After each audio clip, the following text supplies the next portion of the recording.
जानेंगे auto CAD में mouse के थ्रू कैसे वर्क किया जाता है और साथ ही साथ माउस की हर एक बटन के क्या रोल हैं। तो स्टार्ट करते हैं। तो अगर आप ऑटो कैड पर वर्क करने जा रहे हैं और वो भी आप अपने लैपटॉप पर, तो आपको ये चीज़ समझ लेनी चाहिए कि लैपटॉप के ट्रैक पैड या टच पैड से आप ऑटो कैड पर वर्क नहीं कर सकते हैं। अगर आपको प्रिसाइज वर्क करना है, एक्यूरेसी के साथ वर्क करना है, तो आपको माउस की ज़रूरत पड़ेगी और माउस के बिना आप प्रिसाइज वर्क कर नहीं सकते। मैं आपको यही सलाह दूंगा कि आपके पास 3 बटन माउस होना चाहिए। मार्केट में बहुत तरीके के माउस अवेलेबल हैं, बट आपके पास 3 बटन माउस होना चाहिए ऑटो कैड पर वर्क करने के लिए। माउस में 3 बटन होती है, लेफ्ट बटन, राइट बटन और middle mouse button. Middle mouse button को कुछ लोग रोलर भी बोलते हैं, कुछ लोग व्हील भी बोलते हैं।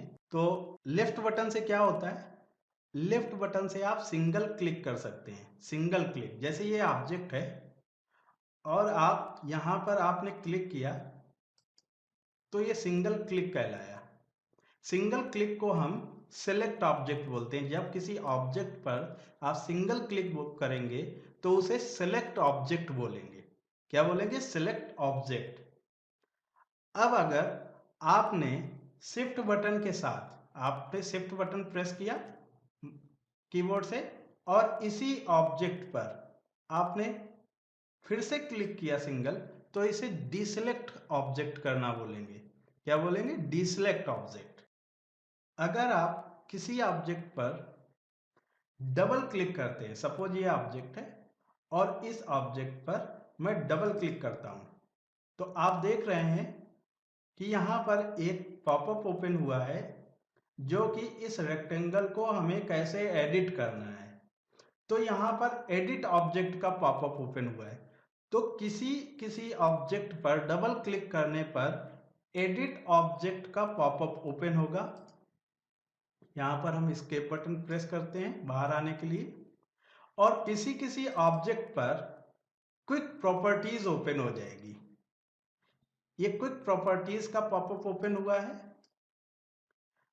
ओके, डबल क्लिक अगर लेफ्ट बटन माउस से करते हैं तो दो चीजें होंगी, या तो एडिट ऑब्जेक्ट का पॉपअप ओपन होगा और या फिर क्विक प्रॉपर्टीज का पॉपअप ओपन होगा। ओके, लास्ट वन जो चीज है, अगर आप लेफ्ट बटन को प्रेस एंड होल्ड करते हो, लेकिन इस कंडीशन में ऑब्जेक्ट सेलेक्ट होना चाहिए। तो सपोज ये ऑब्जेक्ट आपका सेलेक्ट है और मैं लेफ्ट बटन माउस से click and hold, press and hold मैंने किया और होल्ड करने के बाद माउस को मैं दूसरी जगह ले जा रहा हूं और यहां पर आके मैं ड्रॉप करता हूं। तो अगर मैं ऐसा करता हूं तो इस मेथड को ड्रैग एंड ड्रॉप मेथड बोलते हैं। और ड्रैग एंड ड्रॉप मेथड से मूव भी होता है और कॉपी भी होता है। कॉपी तब होता है कि अगर मैं यही चीज कंट्रोल बटन प्रेस करके कर रहा होता, मैं जैसे click and drag then control button press and drop, तो ये कॉपी हो जाएगा। तो इस तरीके से लेफ्ट बटन माउस का आप यूज कर सकते हैं। अब राइट बटन के बारे में समझते हैं। तो राइट बटन क्या है? राइट बटन आपका कस्टमाइजेशन पे डिपेंड करता है। अब कस्टमाइजेशन को समझ लेते हैं। आप ओपी इंटर करेंगे, ओपी इंटर, तो ये डायलॉग बॉक्स अपीयर होगा। ओके, आप डायलॉग बॉक्स में जाएंगे यहां पर और यूजर प्रेफरेंस में जाएंगे। यूजर प्रेफरेंस में यहां पर है राइट क्लिक कस्टमाइजेशन। आप यहां पर देख रहे हैं कि डिफॉल्ट मोड में क्या ऑन है? Shortcut menu. मतलब अगर आप राइट क्लिक करते हो तो शॉर्टकट मेनू ओपन होगा। यहां पर एडिट मोड में भी क्या है? अगर आप किसी ऑब्जेक्ट को एडिट कर रहे हैं वहां पर भी आपका शॉर्टकट मेनू ही ओपन होगा। और कमांड मोड क्या है?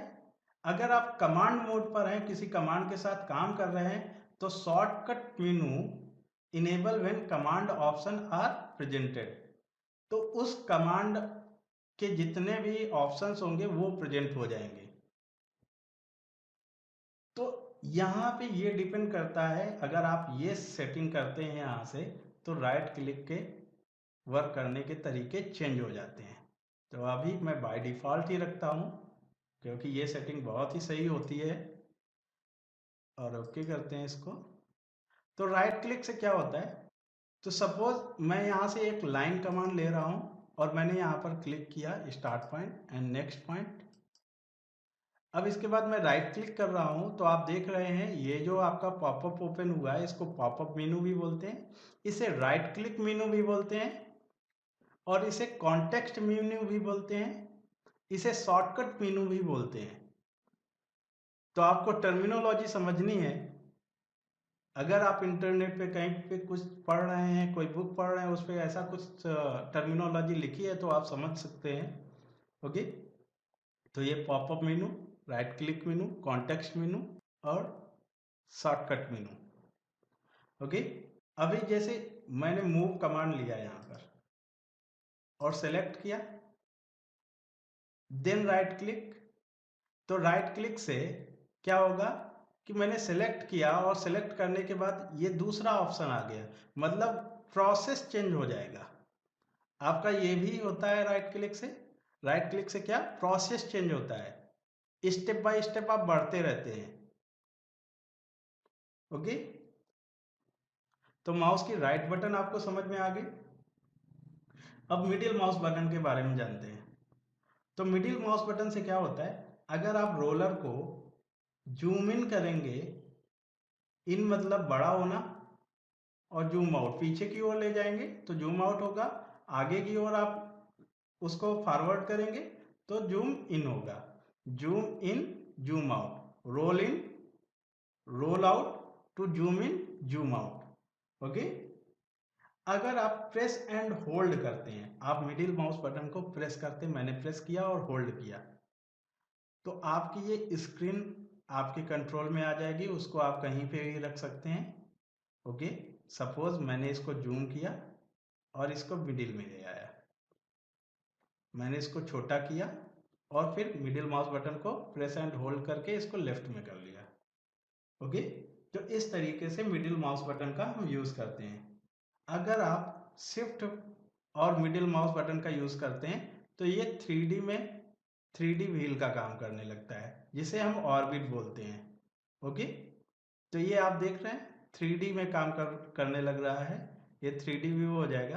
तो शिफ्ट और मिडिल माउस बटन का यूज़ हम तब करते हैं जब हमें 3D में वर्क करना होता है।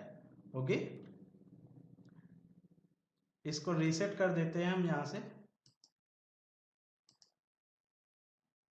ओके, लास्ट वन जो है, अगर आप मिडिल माउस बटन को डबल क्लिक करते हैं तो जूम एक्सटेंड होगा। जूम एक्सटेंड्स का मतलब है कि आप ये जो फिगर आप देख रहे हो, सपोज ये फिगर ऐसे इतने छोटे हैं और हमें नहीं दिखाई दे रहे हैं, तो अगर आप मिडिल माउस बटन आप डबल क्लिक करेंगे तो जितनी भी ड्राइंग बनी होगी इस वर्किंग एरिया में वो सारी आपके सामने प्रेजेंट हो जाएगी बेस्ड ऑन स्केल।